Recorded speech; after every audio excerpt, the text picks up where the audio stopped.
Hello everyone, welcome once again to my YouTube channel, and we're going to continue with the Reservoir Simulation training series. This is the third lesson. In the previous video, which is lesson 2, we focused more on the data file. So we looked at the architecture and the structure of a data file, and we learned a few keywords. Well, we started out with the Runspec section and the Grid section. The Runspec section is quite a simple section, so we didn't spend so much time there, but we go on to talk about the Grid section, and we ended the video. We learned some keywords which are used to describe a block-centered type of grid. So I should go on to add at this time that we have different types of grid systems that we use to describe the reservoir in Eclipse. The block-centered type of grid is one of them. We have the corner point, we have radial, and so on. The block-centered type of grid system is the simplest among them all, and it contains a lot of assumptions. For example, one of the assumptions is that all the cell blocks in the grid are equal. It also goes on to assume that the petrophysical properties of the grid are equal. So you might have something like a porosity value of 0.2 for all the grid cell blocks in the reservoir. Or maybe in cases where you try to perform some kind of a little variation, you can assign a constant permeability value for the first layer and a different permeability value for the second layer and the third layer, and so on. So somehow you are still trying to define a homogeneous reservoir. And in the real sense, reservoirs are heterogeneous. So to be able to capture the true representation of a real-life reservoir, you have to make use of another type of grid system, and that is going to be the corner point type of grid. The corner point type of grid captures all the heterogeneities which you can find in a real-life reservoir. In fact, it's not very easy for you to go into Notepad to create this type of grid system. So we normally use a software. Softwares like PETREL, like GeoCAD, like Paradigm Square. Those softwares that are used to create static models. So most likely, a geologist would have created this static model. In this video, this is what we want to talk about. So we're going to be extracting the grid information from this static model. This model has been created in PETREL by a geologist. This is the corner point type of grid system that I was talking about. Now, the first thing you're going to notice is that this grid system has a lot of cells, way more than the 300 cells that we considered for the block-centered type of grid system in the last video. In fact, this one has about 65,000 grid cell blocks. Now, if you look to the left-hand side here, you're going to see 3D grid. And below it, you see the properties of the grid. All the properties that include water saturation, net to gross, porosity, permeability, and so on. And also, look at the way the colors are changing very quickly on the grid block. So this tells you that the properties are actually distributed heterogeneously. This is not something that you can easily capture with a box-centered type of reservoir. Okay, what we are going to do with this model is that we're going to export all the grid properties from PETREL. Then we're going to import it into Eclipse. I am going to show you how to import it into Eclipse. The export part from PETREL, we're going to talk about that in an entirely different video so that I don't complicate things. Okay, I am going to minimize the PETREL software for now. Then I'll come to the Eclipse simulation launcher so that we can create a new project. The project we are going to create in this video is going to be the simulation study that we are going to perform in this training series. Now, remember that to start a new project, you want to create a directory where all your simulation files are going to be stored, because simulation normally generates a lot of files and you don't want to mess up your computer. So I'll come here into this folder and create a new folder. I'm going to name it dynamic model. So our new office project is going to be stored in this folder, right? So what I'm going to do is to copy this link. Then I'll come to Eclipse Office. I'm going to paste the link here. So whenever I want to import or save any file, it takes me directly into this folder. I'll come here to click on the Run button. Wait a few seconds and the Eclipse Office loads. I can go on to minimize the simulation launcher now. And then I can enlarge this one here, make it a little bit bigger. I also want to keep tab on this one here, the log window. So I'll come to File menu and select New Project. It takes me into that folder and I'm going to name this one class_2. I'll click on the Open button to create class_2 office project. It's empty, so we want to populate it with reservoir information now. I'll go to the Data Manager. I'm going to start with case definition, which is the Runspec section. This shouldn't take so much time. Blackoil, General tab. I'm going to give it a title, Eclipse Simulation Training. The simulation start date, I'm going to leave the default date for now. We can come back to change it later. Select model dimension. The model is coming from PETREL, so I don't know the dimension yet until we import it. So by the time we import it, we'll come back here to find out if it has been loaded. For units, I'm going to select field unit, then reservoir. Let me just select aquifer. PVT, I'm going to select water, oil, gas, dissolved gas. From SCAL, okay, I want to leave everything else the way it is. We can always come back to make adjustments. Once you are done, click on the OK button, and the information you select here are going to be written to the data file. Next, I'll come to the grid section. On the grid section, I'll come to the File menu and select Import. I want to import those grid properties that were exported from the PETREL project. You have two options here. The new option is used to import your first file, and subsequent files you're going to use the append option. So I'll come here and select New. Then I'll go back to the folder where I have grid exports. I'm going to share this folder with you. Look down below this video and you'll find a link. If you cannot access this data file with the link I have provided, you can contact me on my email, then I'll share it with you. Then I'll open this folder, and here we have all the files that were exported from PETREL. I want to sort this by size, and the largest file we have here is the grid file. That is what contains all the information about the grid cell blocks, the discretization, the sizes, the coordinate of every grid cell block. It's quite large. So that will be the first one I am going to import. I'll click on it and come here to click Open. And the file has been loaded into our grid section. If you come down here in the log window, you see the dimensions. NX is 67, NY is 49, and then NZ is 20. That is 20 layers.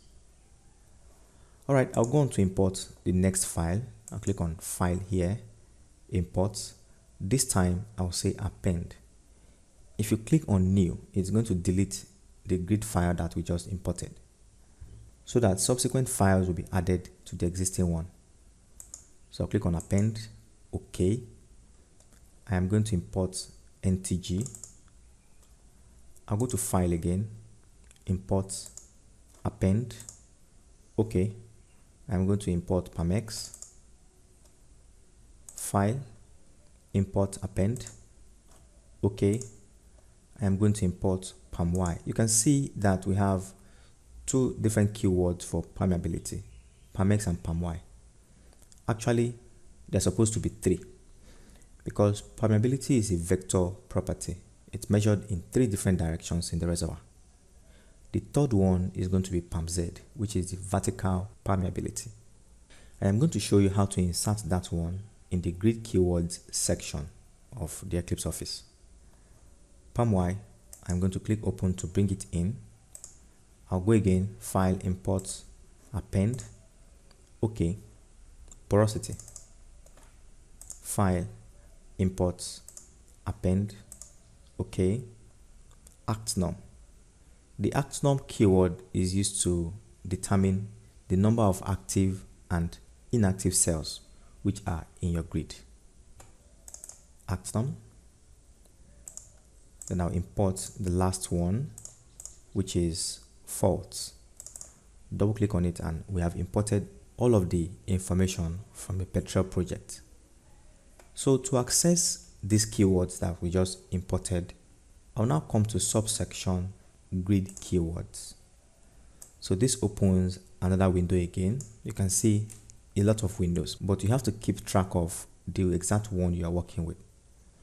We're working with this very one now. I can as well maximize it so that it covers all the other noise on the background. Okay, from here, the grid keyword section, the first column, you have keyword types. And then next to it, we have the actual keywords. We have the properties, which are the petrophysical properties.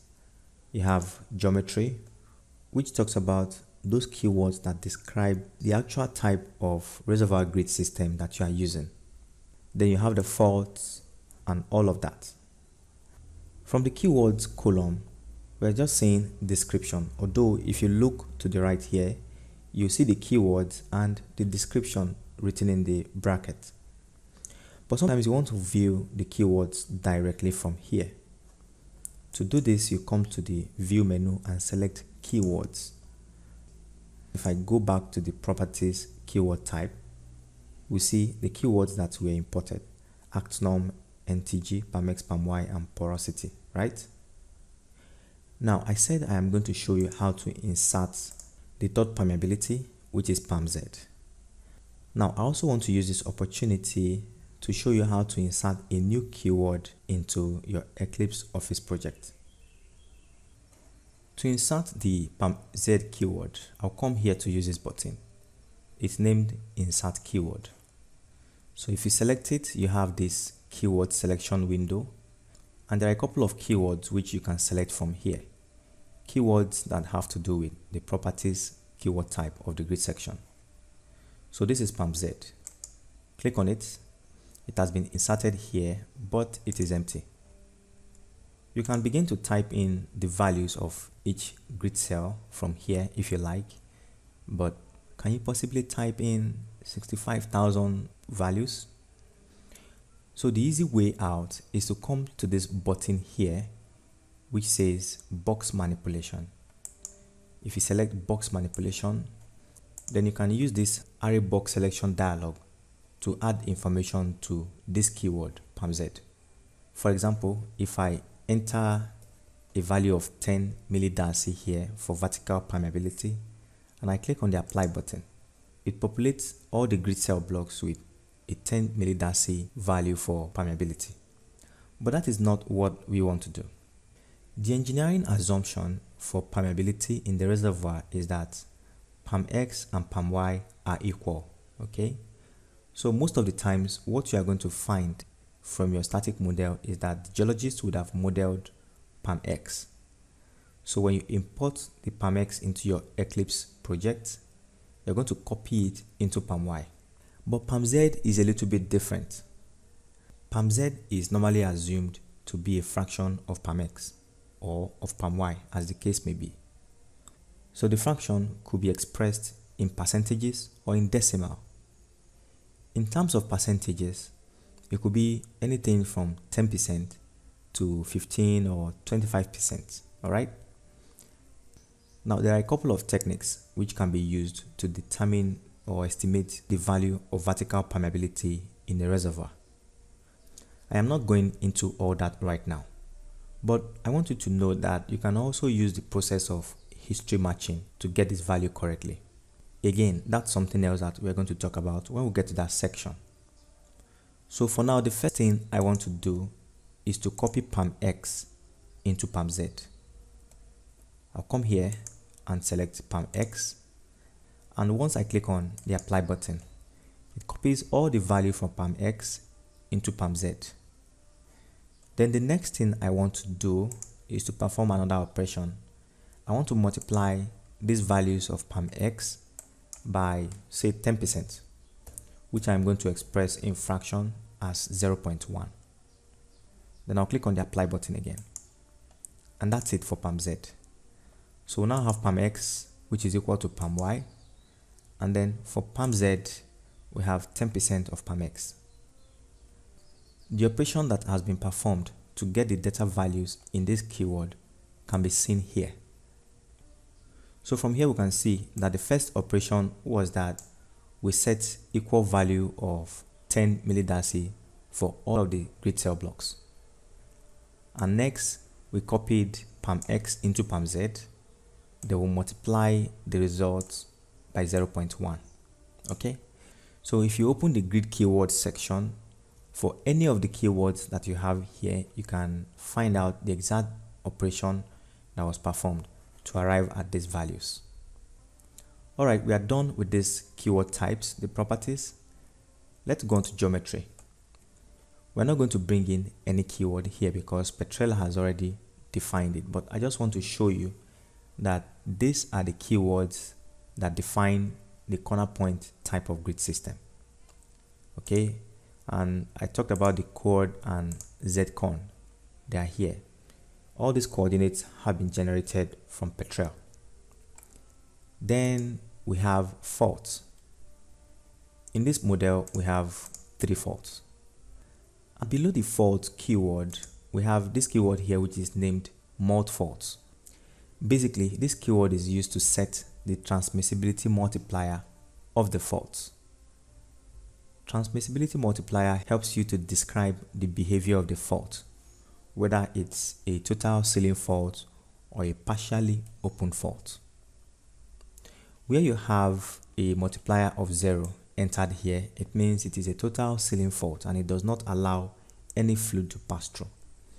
If it is greater than 0, depending on the magnitude, then it tells you that it's partially open. So maybe at some point it's going to allow some fluid to pass through it. And then you have this other keyword here, which is threshold pressure.